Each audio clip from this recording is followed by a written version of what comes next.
கவலை இல்லாம colour print பண்ணுங்க, அதுவும் மிக குறைஞ்ச விலையில. Epson eco tank printers. இது வெறும் ஃபேபுலஸ் இல்ல, இது டோட்டலி பிரிண்டபிளஸ். இன்றைய தினம் ஓசூர் பகுதியிலே விவசாய நிலங்களை கையகப்படுத்தி ஒரு புதிய விமான நிலையம் அமைக்க வேண்டும் என்று மாநில அரசாங்கம் முற்பட்டிருக்கிறது. ஆனால் இந்த பகுதியில் வாழக்கூடிய ஆயிரக்கணக்கான விவசாயிகளுடைய கோரிக்கை, பொதுமக்கள் கோரிக்கை, அனைத்து அரசியல் இயக்கங்களுடைய கோரிக்கை என்னவென்று சொன்னால், ஒரு விவசாய நிலம் கூட எடுக்காமல் நீங்கள் இங்கே விவசாயத்தை செய்வதற்கு வழிகோல வேண்டும், இந்த பகுதியில் விமான நிலையம் வரக்கூடாது என்ற ஒரே கோரிக்கையை வைத்து இந்த மக்கள் மத்தியில் இன்றைக்கு நாங்கள்லாம் வந்திருக்கிறோம். அதற்காக இங்கே இருக்கின்ற நிலங்களை மாநில அரசாங்கம் டிட்கோவின் மூலமாக கையகப்படுத்துவதை உடனடியாக நிறுத்த வேண்டும். 1 ஏக்கர் நிலம் கூட இந்த பகுதியிலே இங்கே வரக்கூடிய விமான நிலையம் என்ற பெயருக்கு எடுக்கக்கூடாது. அது தவறினால் இந்த அரசாங்கத்திற்கு விவசாய சங்கங்களும் விவசாய பொதுமக்களும் அரசியல் இயக்கங்கள் அத்தனை பேருமே எதிர்க்கின்ற ஒரு மிகப்பெரிய சூழ்நிலை உருவாகி இருக்கிறது. இங்கே மாவட்ட ஆட்சியர் முருகன் அவர்களுடைய முன்னிலையிலே விரைவிலேயே தமிழக அரசாங்கம் அந்த கொள்கையை விடுகின்ற அளவிற்கு, தமிழகமே எதிர்பார்க்காத அளவிற்கு மிகப்பெரிய ஒரு விவசாய போராட்டத்தை நாங்கள் நடத்துவதற்கு தயாராக இருக்கின்றோம். இங்கே அரசியல் பேசுவதில்லை. விவசாயம் பாதுகாக்கப்பட வேண்டும், விவசாய நிலம் பாதுகாக்கப்பட வேண்டும்.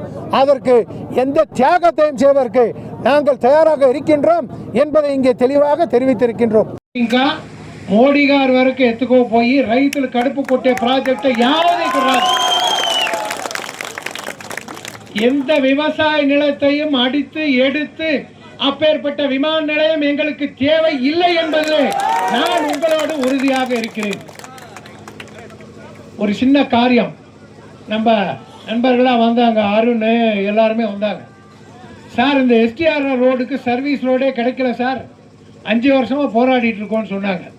இன்னைக்கு மதியானம் சொல்கிறாங்க, நாளைக்கு மதியானம் 1 மணிக்கு நிதின் கட்கரி வீட்டில் இந்த 6 பேருக்கு சாப்பாட்டோட வரவேற்பு. ఒరే కయ్యెత్తుల అరిమైకురి ఊరికి లేదు. మన పంటలు ఈ దినము 400-500 ట్రక్కులు బులోకం పూరా పోతుంది. వాడు ఎవడు నింజా కార్టూనికుడు ఉన్నాడు. ఇక్కడ వాడు వ్యాపారం చేస్తాడు ఈ రోడ్ని. ఇంకా మనం పండే పంటలనంతా మార్కెట్కి ఎత్తుకోపోయి వాడు సంపాదించుకుంటాడు చేసుకుని. నేనేం చెప్పేది అంటే సబ్జెక్ట్ మళ్ళీ ఒకటోటిగా వస్తాను. మన రైతులు పండే పంటలని ఇక్కడుండే కోఆపరేటివ్ సెక్టార్లో మీరు రెడీగాండా ఆ ప్రాసెసింగ్ యూనిట్ మేము మీకు తెచ్చి పెడతాము. ఈ రైతుల సరఫరా కోఆపరేటివ్ సెక్టార్గా మీరే దానికి బ్రాండ్ వేసి మీరు అమ్మేకి మేము మీకు సపోర్ట్ చేస్తాం. ఇది ఒక పాయింట్. రేట్ కావాలా, న్యాయమైన మార్కెట్ కావాలా. ఎవరు మనలో కోఆపరేటివ్ సెక్టార్ చేస్తామా? మన ఏరియా బాగలూరు వేరుగా ఒసూరులో ఉండే రైతులకి తనీగా ఒక ఆగ్రో బ్రాండ్ తెచ్చి ఇది ఒక అగ్రికల్చర్ ఎక్స్పోర్ట్ జోన్ గా దీన్ని క్రియేట్ చేస్తాము.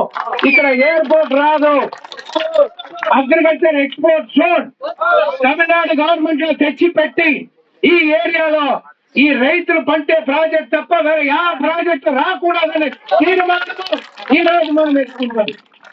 సో ఇది అందరూ రైతులు ఇక్కడ చేరినారు. మీరు కష్టాలు పడేది, మీరు ఏమేమి చేస్తున్నారో అన్ని నాకు తెలుసు. నేనే రాయకోటలో పుట్టి నేను పంటలు పెరిగించి వచ్చినోడే. ఆకాశం ఇంకా రాలే, అందు ఇంకా నాకు కూడా బాగా తెలుసు. రైతులు లేకపోతే ఈ భూలోకమే లేదు, భూమియే లేదు, యా గవర్నమెంట్ లేదు. సో రైతులు కడుపులో పుట్టే ప్రాజెక్టు ఈ ఒసూరు ఏరియాకి వచ్చేదానికి మీ తోడ ఉండి ఆ పోరాటమో ఆర్భాటమో యావదు ఎట్లెత్తుకోపోతేనో మనం దాన్ని స్టాప్ చేపిస్తాం. మొదటి స్టెప్ ఎయిర్పోర్ట్ ఈ ఏరియాకు వద్దు అని ఇక్కడ ల్యాండ్ తీసేయడానికి టిక్కి ఆర్డర్ ఇచ్చిన్నాడు మన గవర్నమెంట్ లో. రాముడు ఇదే Rabindranath where are the TIC టిక్కోక ఆర్డర్ ఇచ్చిన్నారు. ఈ విలేజ్ లో ఇంత ఏకరాలు ఉంది, ఇదంతా తీసుకోవాలి.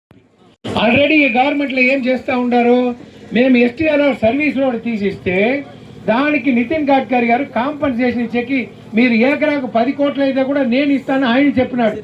అంటే భూమికి రైట్లు ఫిక్స్ చేసే అధికారం ఎవరికి ఉందంటే ఈ రోజు చీఫ్ మినిస్టర్ గా ఉంటే స్టాలిన్ గారికి ఉంది. స్టాలిన్ గారు ఏం రేట్ చెప్తే ఆ రేటు మన గవర్నమెంట్లో ఇచ్చేకి రెడీగా ఉంటారు అంటే ఎందుకు ఇక్కడ ఉండే ఎమ్మెల్యే ఎంపీ స్టాలిన్ ని కన్విన్స్ చేసి మీరు సిప్కాట్ లో ఒసూరులో 2 కోట్లకు భూములు అమ్ముతున్నారు, మా రైతులది సర్వీస్ రోడ్ తీసుకుంటే ఆ సర్వీస్ రోడ్కి ఎందుకయ్యా 3 లక్షలు ఇస్తారు, బాగలూరు ఆపకపోతే 3 కోట్లు, ఇక్కడుండేవాడు అన్యాయం చేసి ద్రోగిలా, మాకు కూడా ఆ డబ్బులు ఇచ్చి కావాలని స్టాలిన్ దగ్గర అడగమన్నాను. ఇది అందరికీ తెలుసు. అంటే ఇక్కడుండే వైప్రకాశే కానీ ఎవరే కానీ స్టాలిన్ గారి నాలెడ్జ్కి అది ఎత్తుకోపోలేదు. నేను ఇప్పుడు చెప్తున్నాను, ఫస్ట్ పాయింట్, ఈ సర్వీస్ రోడ్డుకి ఎత్తుకునే భూమికి స్టాలిన్ సిప్కాట్ లో 2 కోట్లు అమ్ముతున్నారు ఒసూరులో. మా రైతులకి అదే రేటు 2 కోట్లు ఆ సర్వీస్ రోడ్ ఇచ్చిన వాళ్ళకి ఇవ్వాల అనేది మనం తీర్మానం చేస్తాము. అదే డబ్బులు స్టాలిన్ ఇవ్వమంటాం. దీనిలో పాలిటిక్స్ లేదు. No ADMK, no DMK, no BJP, no Congress, only రైతుల పార్టీ. రైతుల సమావేశము, రైతుల సైన్యము, ఇదే మనకు సక్సెస్ అయ్యేది. భూలోకంలో రైతుల్ని ఎవడు అగైన్ చేస్తాడో వాడు బతికిన మరి హిస్టరీనే లేదు. సో అందుకనే ఈ ఏరియాలో నంబర్ ఎయిర్పోర్ట్ ఇక్కడ మనకు వద్దు, మీరు ఎక్కడైనా ఎయిర్పోర్ట్ పెట్టుకోండా, అక్కడ స్టాలిన్ వచ్చి దిగిని, మోడీ గారు వచ్చి దిగిని, మనం వద్దు అని చెప్పలే. మన వ్యవసాయాలు పండే ఏరియాని ఈ 1000 ఎకరాలు 2000 3000 ఎకరాలు ఎంత ఉందో దీన్ని అగ్రికల్చర్ ఎక్స్పోర్ట్ జోన్ చేయాలనేది నంబర్ 1 తీర్మానం. నంబర్ 2, మీరు ఇక్కడ పండే పంటలకి మంచి రేట్ వచ్చేదానికి కోఆపరేటివ్ సెక్టార్ లో ఇక్కడ ఒక పెద్ద ఎక్స్పోర్ట్ ప్రాసెసింగ్ జోన్ చేయాలా అనేది 2వ తీర్మానము. రైతుల పంటలకి లేదు, ఎయిర్పోర్ట్ ఇక్కడ వచ్చేలేదు, వద్దు అని నేను మీకు కూడా ఉంటాను. మోడీ గారికి చెప్తాను, అమిత్ షాకి చెప్తాను, ఎవరు కావాలంటే చెప్తాను, స్టాలిన్ గారికి మీ తరపులో రాండా పోయి చెప్తాం.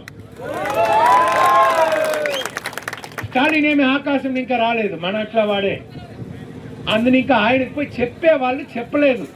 ఎవడు ఓట్లు తీసుకుని ఎమ్మెల్యే అయినాడు అతనే చెప్పకపోతే వేరే ఎవడు చెప్తాడు? సో ప్రకాష్ గారికి ఆ బుద్ధి ఉండాలా, ఆ బుద్ధి ఎంపీ గోపీనాథ్కు ఉండాలా. పోయిన వారం కూడా గోపీనాథ్ గారు నాకు కూడా కలిశాడు ఢిల్లీలో.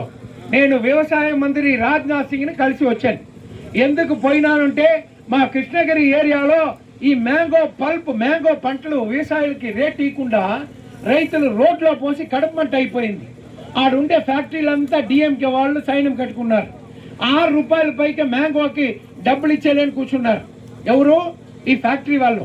రైతులకి 6 రూపాయలు ఇస్తే వాడు దాన్ని కోసే కాస్ట్ కూడా రాదు.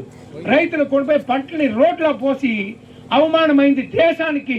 ఈ భూమి తాయికి అవమానం చేసే స్టేజ్ ఎందుకు వచ్చింది అంటే ఇప్పుడు ఉండే డిఎంకే ఈ గవర్నమెంట్ రైతుల ప్రోడక్ట్కి రేట్ ఇవ్వలేదు. అందుని ఇంకా ఈ ప్రెస్ వాళ్ళందరికీ తెలుసు, మా పార్టీలో ఉండే వాళ్ళకి అందరికీ తెలుసు. పోయిన బేస్వారం నాడు మన శివరాజ్ చౌహాన్ గారిని పిలిచి నేను చెప్పి అడిగినాను, ஐயா எங்க ஊர்ல விவசாயம் மாங்காய் பயிரிடக்கூடிய லட்சக்கணக்கான ஹெக்டேர்ல இருக்கு. ஆனால் அங்க இருக்கக்கூடிய தொழிற்சாலை நடத்துகின்ற வியாபாரிகள் திமுகவர்களா ஒன்னா சேர்ந்து இந்த மாங்காய்க்கு விலையே கொடுக்க கூட அநியாயம் பண்ணிட்டாங்க. அதனால ஆந்திர பிரதேசத்துல சந்திரபாபு நாயுடு 6000 ரூபாய் சப்சிடி கொடுக்கிறாரு மாங்கனிக்கு. இங்க இருக்கக்கூடிய சித்தராமையா அரசாங்கம் 6000 கொடுக்குது. இப்ப என்ன அவரு சொன்னாருன்னா ఆయన ఏం చెప్పినాడంటే నేను 6000 సెంట్రల్ గవర్నమెంట్ ఇంకా నా బాధ్యత 3000 రూపాయలు నేను ఇస్తాను, 3000 రూపాయలు స్టాలిన్ గారిని ఇవ్వమని చెప్పండి అన్నాడు. నేను చెప్పినాను షార్ట్లీ మనము ఒసూరు ఏరియాలోనో సూళగిరిలోనో కృష్ణగిరిలోనో ఒక పెద్ద వ్యవసాయ మానాడు చేస్తాము. ఆ రైతుల మానాట్లో మన డిమాండ్లు ఏమేముందో, రైతులకి లోన్ చిక్కిందా, రైతులకి పండేదానికి సపోర్ట్ ఉందా, రైతుల పంటకి రేట్ ఉందా, ఇవన్నీ ఆయనతో కలిసి ఆయనని డిక్లేర్ చేయమంటాను. ఈ ఏరియా అగ్రికల్చర్ ఎక్స్పోర్ట్ జోన్ అనేది సెంట్రల్ గవర్నమెంట్ లో ఆయన మన ముందరకాలో అనౌన్స్ చేస్తాం. ఒకటి అదే. 2 మూడో పాయింట్, మన రైతులకి ఈ ఏరియాలో వేరే ఏమేమి సంగతులు ఉందో, horticulture, agriculture, sericulture, floriculture, all the cultures are happening only in India from Hosur, no other place. So ఇన్ని కల్చర్ ఉండే మన రైతుల్ని కాపాడాల్సింది మన కర్తవ్యము, మన భూమికి మన భూమి తాగి చేయాల్సింది మన డ్యూటీ. సో నేను కూడా బేసికల్గా ఇండస్ట్రీలో ఉంటాను, అది వేరే సమాచారం.